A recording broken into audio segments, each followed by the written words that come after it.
Bueno, pues buenas tardes, hermanos, Dios les bendiga.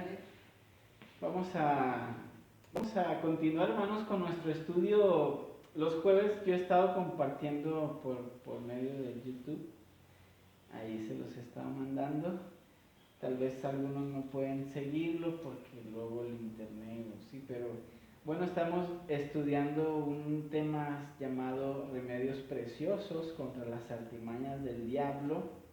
Hemos estado viendo cómo Satanás actúa y obra para desviar al creyente, para desviar a los cristianos, para impedir el crecimiento espiritual, para impedir que sirvamos. Y hemos estado viendo muchas maneras y métodos que él usa contra los cristianos, contra los creyentes, incluso contra los incrédulos.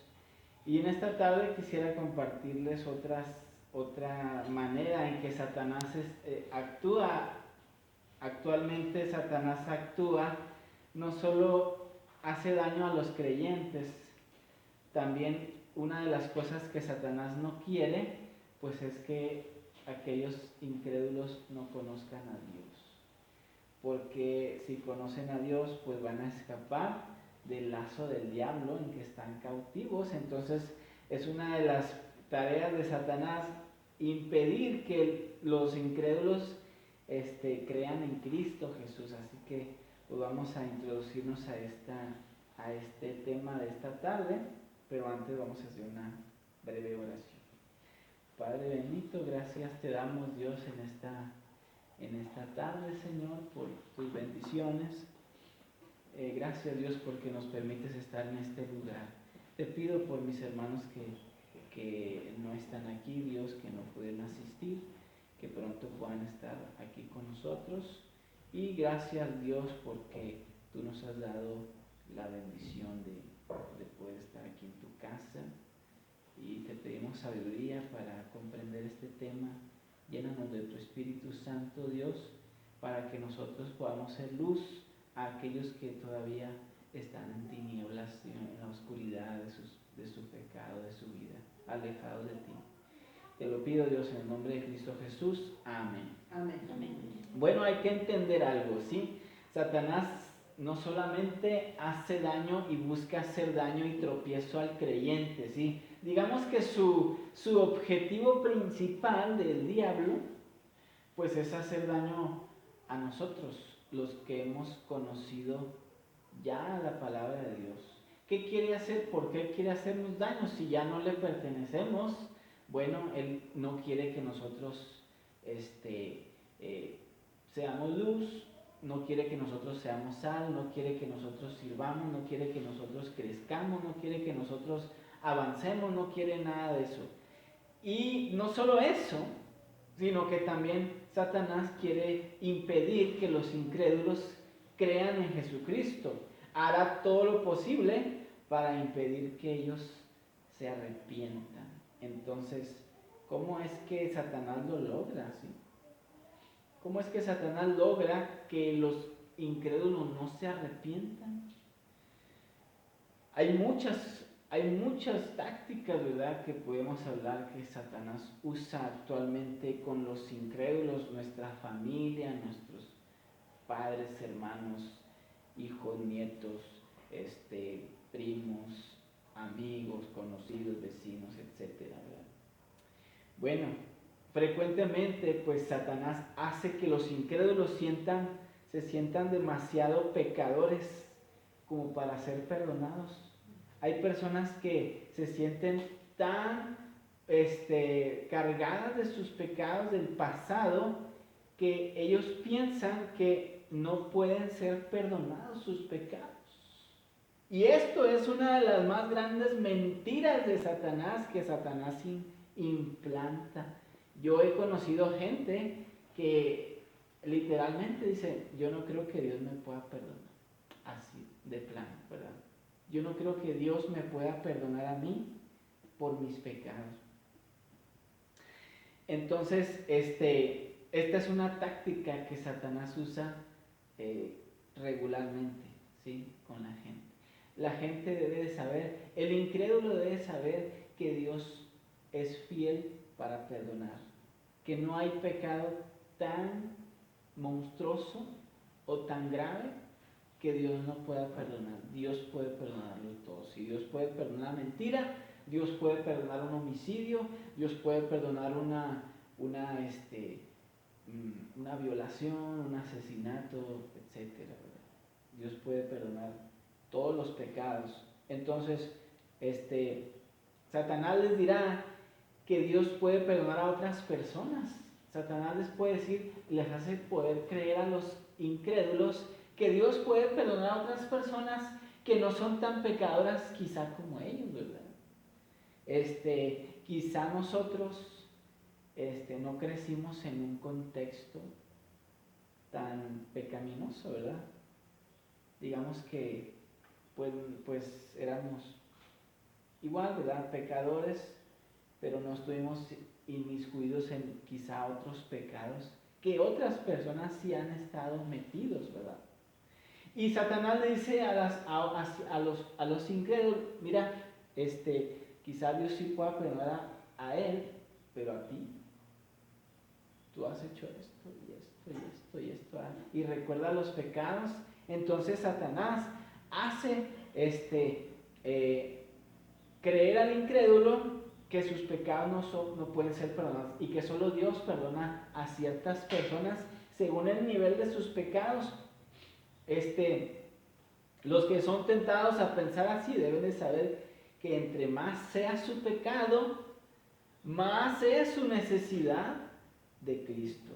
Entre más es el pecado de una persona, más es su necesidad de Cristo, ¿verdad?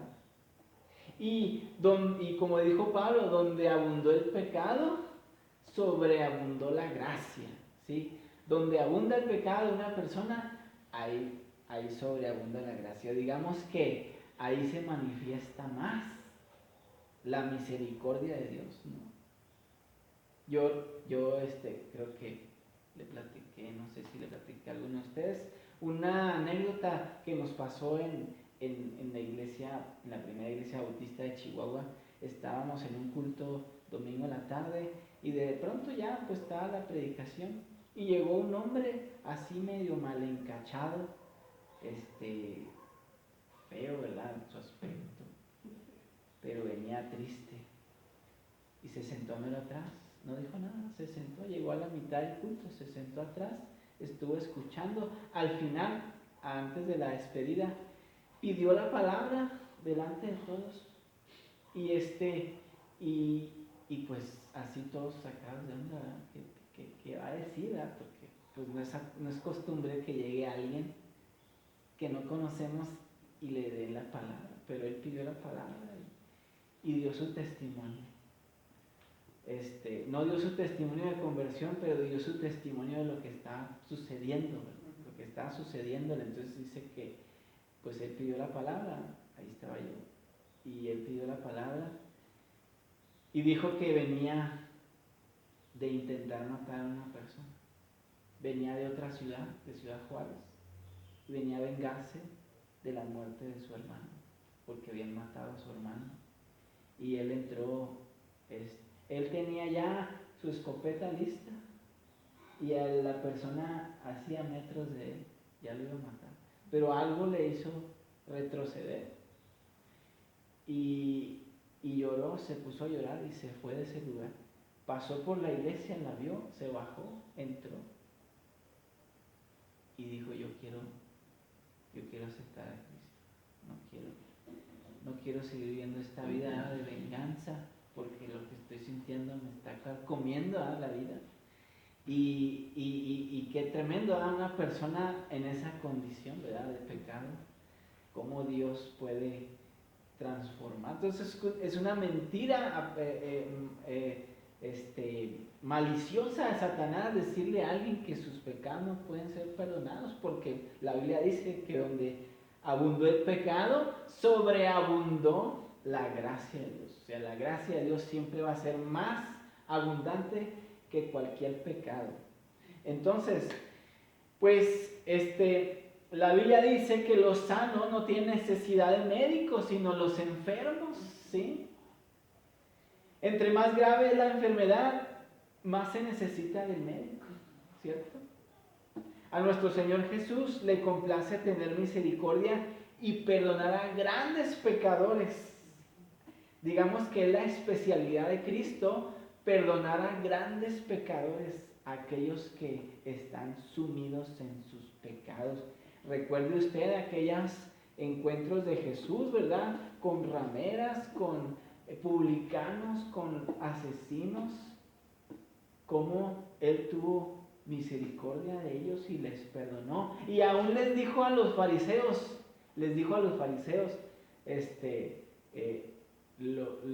los publicanos y las rameras van delante de ustedes al reino de los cielos.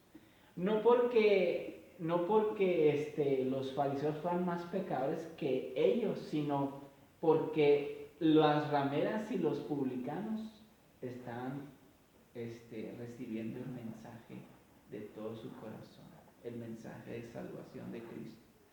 Entonces, Dios ha prometido perdonar a todos los que acuden a Él. La magnitud de sus pecados no es ningún obstáculo para tener misericordia de ellos.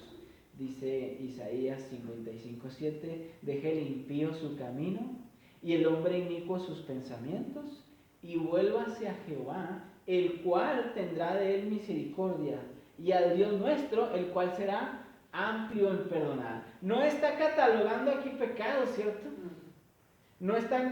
Dios no está catalogando pecados grandes o pecados chiquitos. No está diciendo tales personas pueden tener el perdón de Dios y la misericordia. No, aquí está encapsulando a todos los pecadores, sean grandes pecadores o medianos o pequeños, ¿sí? Ahora, pues delante de Dios una mentira es igual que un homicidio. Una mentira nos lleva al infierno, así como un homicidio puede llevarnos al infierno. Entonces, Dios dice, deje el impío su camino. Esta es la condición, ¿verdad? Arrepentirse es dejar su camino de pecado. Volver atrás, arrepentirse, volverse, dejar sus inicuos pensamientos y volverse a Dios, porque Dios dice, tendrá misericordia y será amplio en perdonar. Esta palabra es muy interesante. Dios dice, y será amplio en perdonar. La amplitud del perdón de Dios capta a todos, a cualquier tipo de pecado. La amplitud de la misericordia y del perdón de Dios puede aceptar a cualquier pecador. Y esto es una enseñanza no solo para el incrédulo, sino para nosotros. ¿Por qué necesitamos nosotros saber esto? Porque a veces nosotros cerramos filas con ciertas personas que nosotros decimos, no hombre, si le digo algo a esta persona jamás me va a escuchar. Jamás me va a aceptar esa palabra. No debemos de tener miedo nosotros a hablarle a una persona sumida en su pecado, ¿verdad? No debemos de tener miedo hablarle a un amigo que tenemos confianza, tanto a un desconocido que vemos que anda en malos pasos y en peligro de muerte. No debemos de tener miedo. Algunos de los pecadores más grandes han sido perdonados por Dios.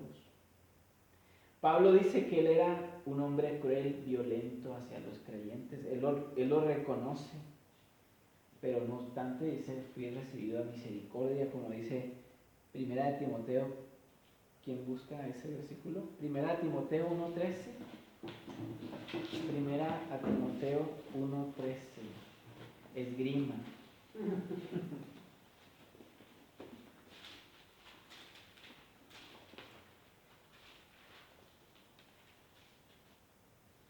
Habiendo yo sido antes blasfemo, perseguidor e injuriador, más fui recibido a misericordia por lo que hice por ignorancia e incredulidad.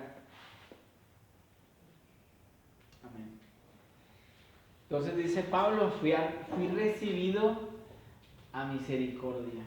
La misericordia de Dios y el perdón de Dios es amplio. La Biblia no dice que hay ciertas clases de pecadores que no pueden ser perdonados. Todos pueden ser recibidos a misericordia. Jesús puede salvar perpetuamente a todos los que por Él se acercan a Dios. Hebreos 7:25. Dice Hebreos 7:25 que todos los que quieran salvación pueden ser recibidos. Voy a leerlo para no estar adivinando.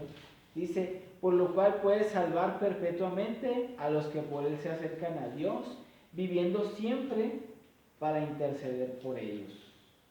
Entonces, aquí está, ¿verdad? Un apoyo bíblico para decir, ¿verdad?, que la especialidad de Dios es perdonar a los grandes pecadores. Podríamos discutir mucho, argumentar acerca de los pecados, ¿verdad? ¿Qué pecados puede ser más grande? Pero hay que entender, ¿verdad?, que lo importante es que Cristo tiene misericordia de esas personas. Los sufrimientos más grandes de Cristo fueron a favor de los más grandes pecadores. Los sufrimientos de Cristo o más grandes de Cristo fueron en favor a los grandes pecadores. ¿Qué tanto pensamos, ¿verdad? ¿Qué tanto participamos nosotros en los sufrimientos de Cristo? ¿Sí? Quizás si nosotros conocimos a Cristo desde pequeños, pues quizá no, gracias por la misericordia de Dios, no nos hemos visto, como decía ahorita, inmiscuidos en pecados terribles, ¿verdad? Quizá pecados de homicidio, de violación, de cosas terribles, ¿verdad?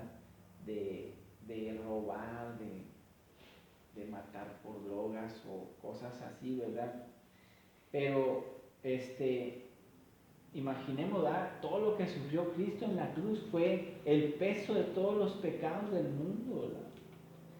Entonces digamos que aquellos grandes pecadores fueron los que aportaron más al sufrimiento de Cristo, y todos los sufrimientos de Cristo pues fueron en favor a esos grandes pecados que se han cometido en todo el mundo, en todas las edades. Incluso Cristo murió por los pecados que ni siquiera se habían cometido en 2000 años, ¿verdad? Todavía Cristo está pagando y pagó el precio por todos aquellos pecados. Ahora imagínense la cantidad de pecados que fueron cargados en Cristo, el sufrimiento tan grande que Él tuvo que pasar para poder perdonar nuestros pecados en la cruz. Fue algo exagerado, ¿verdad? Fue algo tremendo para un cuerpo, ¿sí? Cristo subió un cuerpo. No pensemos que Cristo, por ser Dios, tenía una habilidad sobrehumana para soportar el castigo. No, era igual que nosotros. Lo mismo que usted aguanta, lo aguantaba el Señor. Ahora pues Él era varón, ¿verdad? La Biblia no dice descripciones físicas del Señor Jesús. Sin embargo, era un hombre, ¿verdad? Y sufrió en su cuerpo el peso y la carga de todos los pecados de la humanidad. Entre más tiempo que una persona se resiste a someterse a Cristo, más crece su pecado. Entre más tiempo una persona deje para después acercarse a Cristo, más crece su pecado. El hombre natural no tiene poder en sí mismo para resistir al pecado. El hombre sin Dios no puede evitar ser un pecador. No puede evitarlo, va a pecar. Entonces la idea de que sus pecados sean muy grandes no debe ser un obstáculo para creer en Cristo. Conocer a Cristo es la bendición más grande, más importante y más completa que una persona puede recibir. Todos los que no creen en Cristo serán condenados por sus pecados, según Juan 3:36. ¿Alguien lo quiere leer? Juan 3:36. Esgrima.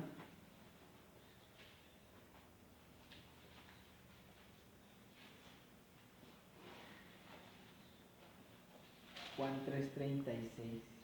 El que cree en el Hijo tiene vida eterna, pero el que rehúsa creer en el Hijo no verá la vida, sino que la ira de Dios está sobre él.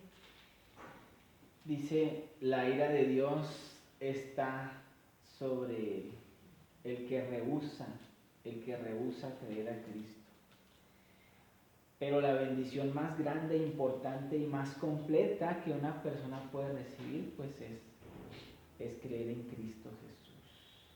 Hace unos días, ¿verdad?, por medio del hermano Porfirio, visitamos a un hombre.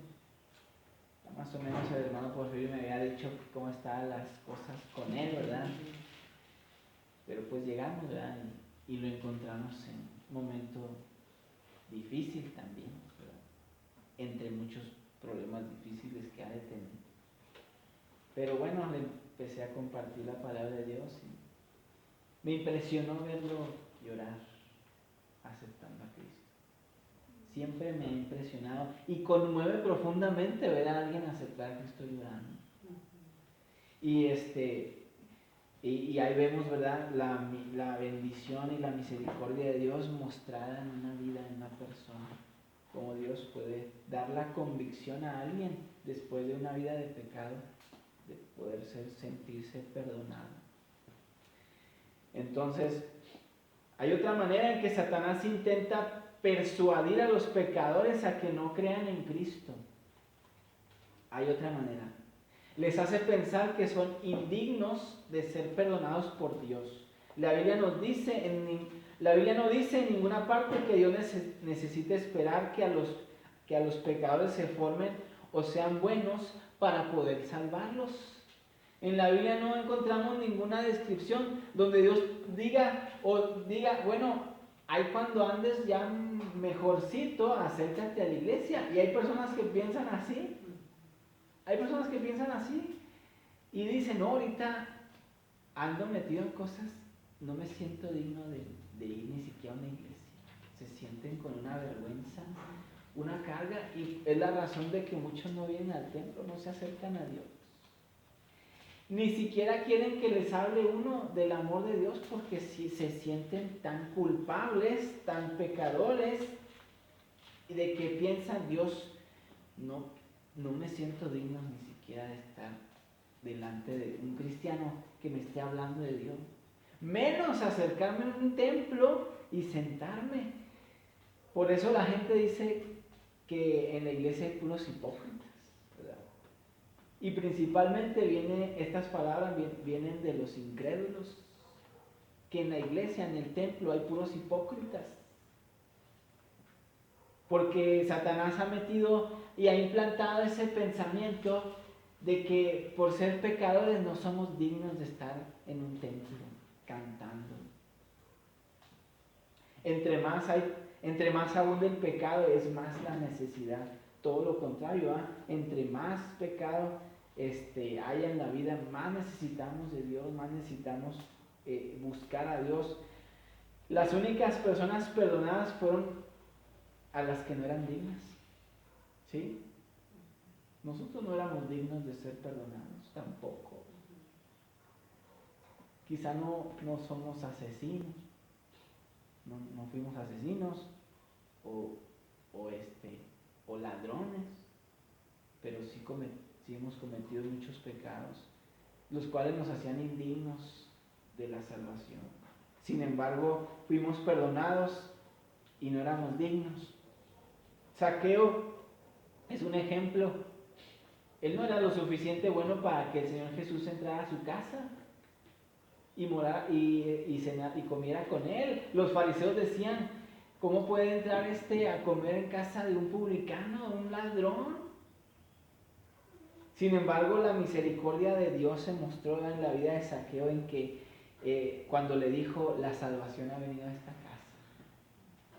Y Dios perdonó a Zaqueo. Él fue restituido y él mostró arrepentimiento, ¿verdad? Y él dijo, volveré 4 veces lo que robé. Entonces, Pablo atacaba a los creyentes, Saulo más bien, ¿verdad?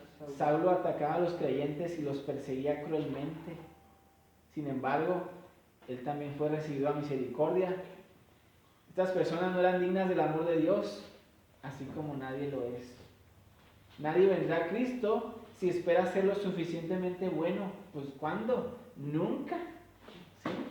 Nunca vamos a ser lo suficientemente buenos, o un incrédulo nunca va a poder conseguir ser lo suficientemente bueno como para ser digno del perdón.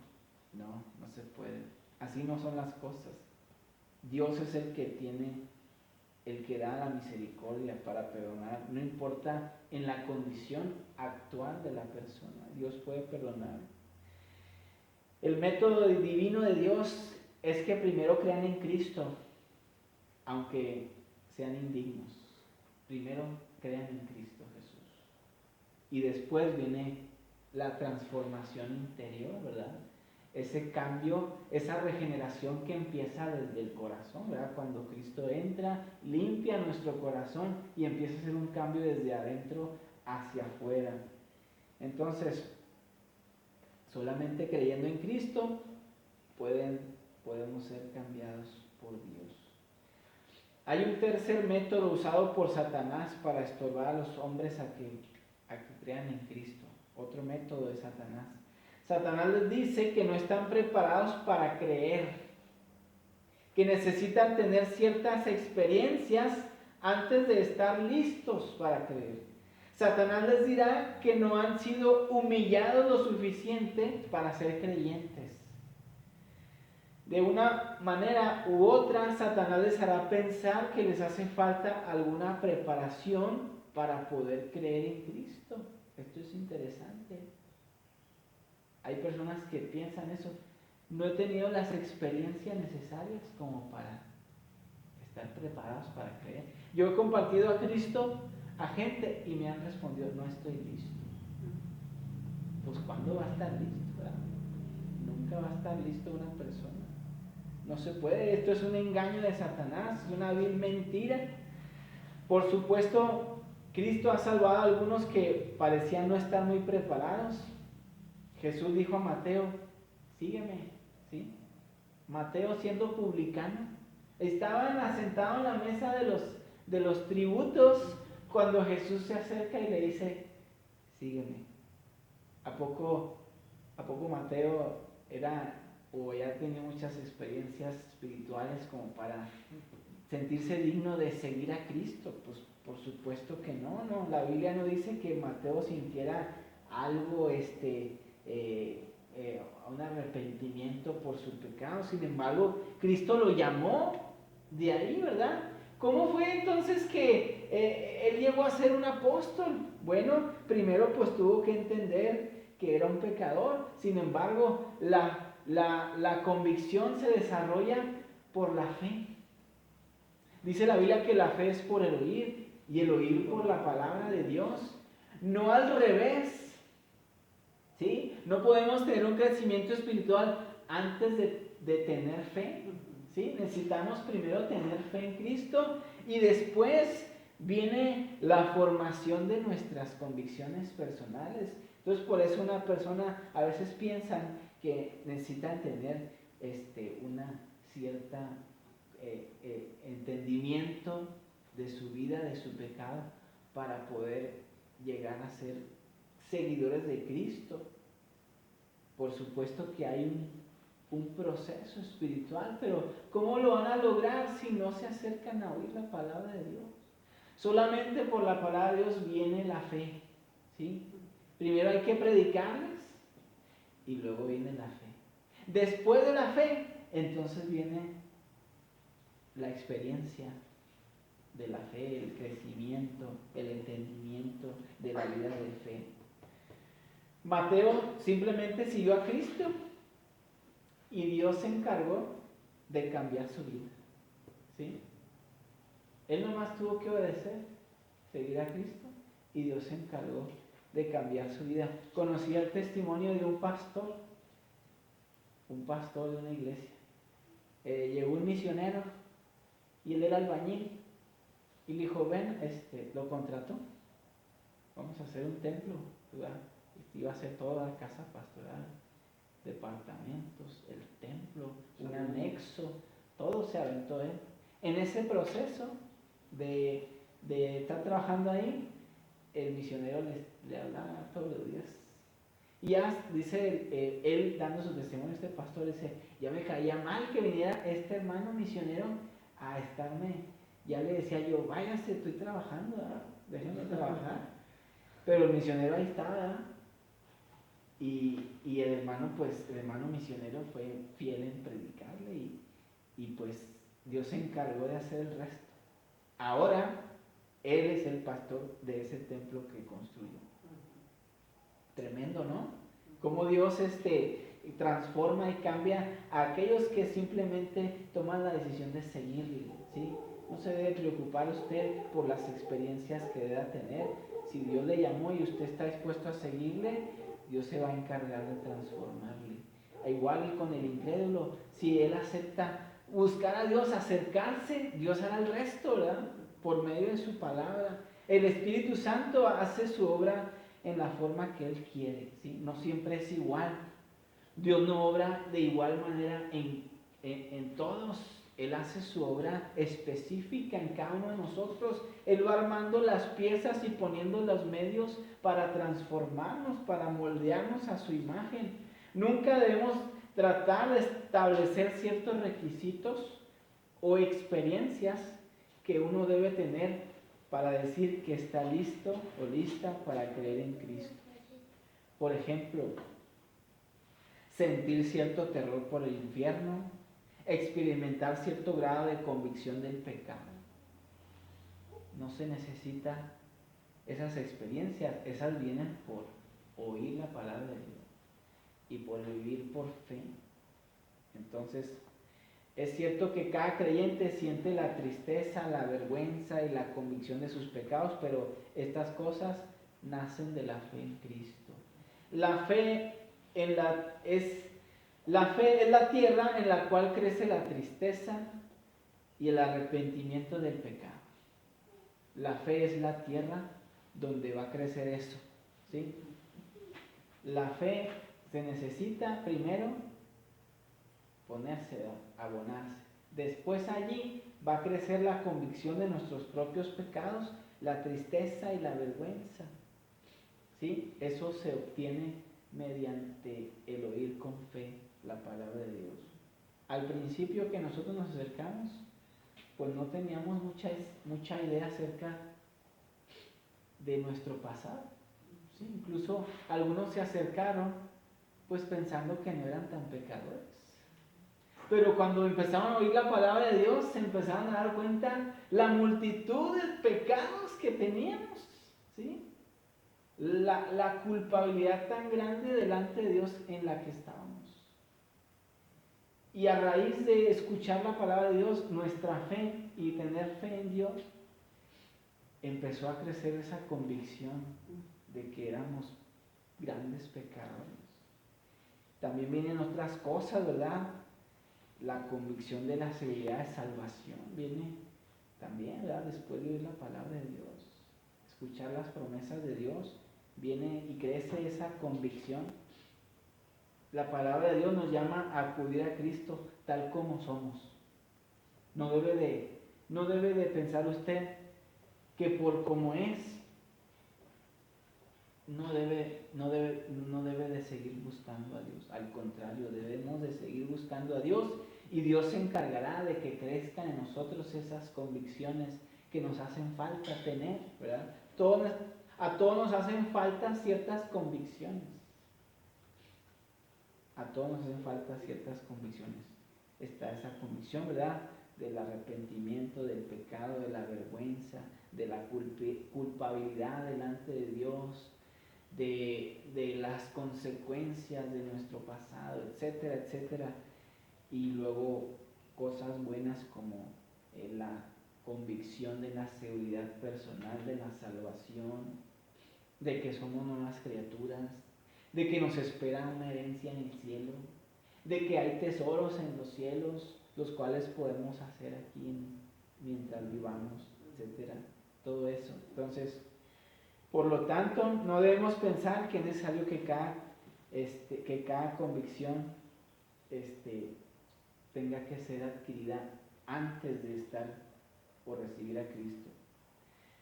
Entonces estas son algunas de las artimañas, ¿verdad?, que Satanás usa para tratar de impedir que los pecadores vengan a Cristo, que sus pecados son demasiado grandes, que no son dignos de ser perdonados y que no están preparados.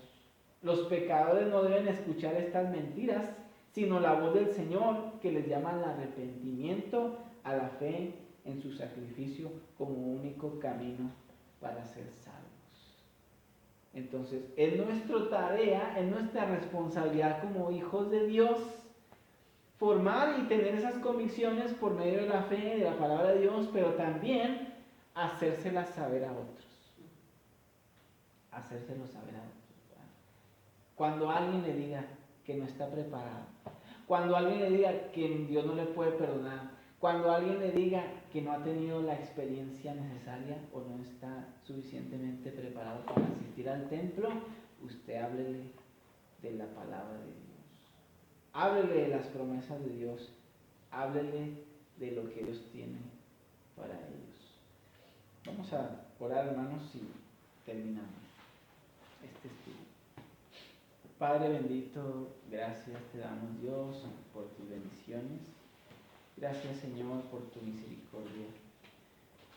Dios, ayúdanos, Dios, a seguir formando en nosotros las convicciones, Dios, que necesitamos para que nosotros, Dios, estemos persuadidos, Dios, de la obra que tú has hecho en nosotros, del valor de la salvación, de la importancia que tuvo tu sacrificio, Padre, en la cruz del Calvario para perdonar nuestros pecados, librarnos del infierno, Señor. Gracias te damos, Dios, y te pedimos, Dios, por aquellos que aún familia que está alejada, Dios, que piensa de esta manera, Dios, respecto a sus pecados, respecto a su vida, que no son dignos, que no están preparados, Señor. Nunca lo estaremos, Dios, si no nos acercamos primero a ti. Ayúdanos, Dios, a comunicarlo, a saber, danos de tu gracia para poder hablarlo con alguien más que esté bajo este problema. Y pues que tú, Señor, apartes esa voz de Satanás, Dios, para que gente pueda venir, pueda librarse de esos obstáculos. Te lo pido, Señor, y te pongo en tus manos a cada uno de mis hermanos, en el nombre de Cristo Jesús. Amén.